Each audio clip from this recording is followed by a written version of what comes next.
Let's make this a little bit more realistic. Let's do a case example. I swear I didn't match on purpose. I'm on my lunch break. But I think it always helps to tie this into a real life example of a common patient that I would see, because there are patterns of people that develop this Achilles tendinopathy. And that way, when we go back to kind of examples or treatments, we have someone to picture it. So this is Bill, 35-year-old male. That's not his real name, but because of HIPAA, you'll understand we can't say his full name, but Bill.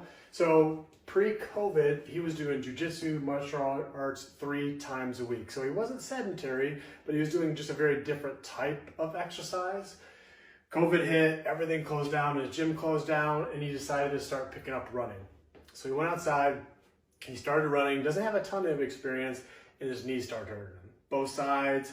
It was causing, every time he ran, he was getting achy knees. So he decided to switch to trails. A buddy said, hey, why don't you run on trails? You're kind of used to being in the woods a lot. It's a little bit less impact on your joints. So he started doing that. Things were going okay, but his feet were starting to bother him. So his friend said, hey, have you ever tried Hokas? He's like, no, what are Hokas? And then he got the shoes and they're 0 drop. So he's used to wearing a shoe that has about a 12 millimeter heel to it. And he was wearing dress shoes when he was at work. And so he switched to these 0 drop shoes. Felt pretty comfortable at first, but then he started developing some symptoms. He was used to a desk job. He was at least kind of getting up, getting out to the office. He was good about the setup. His setup for home is not as efficient, and he found himself sitting for longer periods of time than he was when he was at the office. This has been going on since about late May. It started gradually and started building up. What bothers it, and where's the location of his pain? It's right here at the insertion, right by his heel. The back side of his heel is where he gets his pain. He feels it the first few steps in the morning, after sitting for a long period of time and then getting up. Feels stiff, he has to kind of walk it out, and it'll get better. He's still aware of it, but it gets better. But always, and the longer he sits, the greater amount of time that stiffness will last following sitting and getting up. So this is the progression. He'll feel some tightness. He's been trying to stretch his calves. He's not sure if he's doing it right. He's not sure if it's helping or hurting, but he's doing it anyways. And he notices that when he goes out to run, at first it feels just tight. As he keeps going, it becomes more stiff, localized stiffness. And then it eventually will turn to pain. And that pain actually causes him to have to stop. That pain typically lingers for a couple hours after running. In the beginning, it didn't linger as much and only hurt him with running, but as time went on and he kept going through it, he was starting to get it lingering afterwards.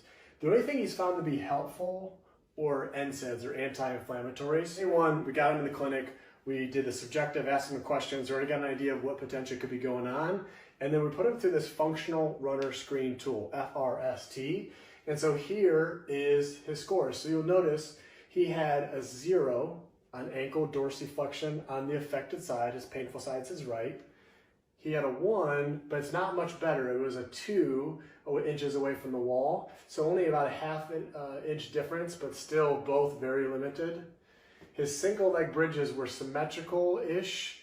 He was a little bit weaker on the right side, and he is right hand dominant, right leg dominant. But he still scored a 1 instead of a 2 for that. He was good with his side planks for hip abduction strength and some core. Single hop for difference, looking for symmetry. He noticed a big difference when propelling and jumping when on that right side. So that led him to have only 86% symmetry on that affected side. The step down test wasn't bad. It was actually pretty close. It was within 95%. He got the full score for that. So quad strength was pretty good. The running man, the agility, he says he feel like he could have done better, but because of the pain that he was involved when he was landing, it caused him to get a little bit of a less score of a 145, which falls into that category. And then the plank hold, solid. Able to hold 70 seconds, got a full 2. So you'll see his total score is 13. Where that falls on here is at the upper end of the high risk, almost to the moderate risk. But this gives us an insight, and this is available on all free. Click my link, you just put these numbers in and it populates. I have all the other pictures of how to perform the test in detail.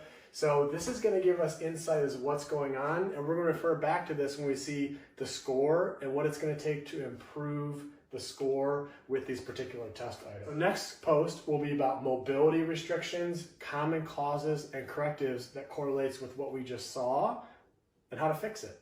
I'll see you then.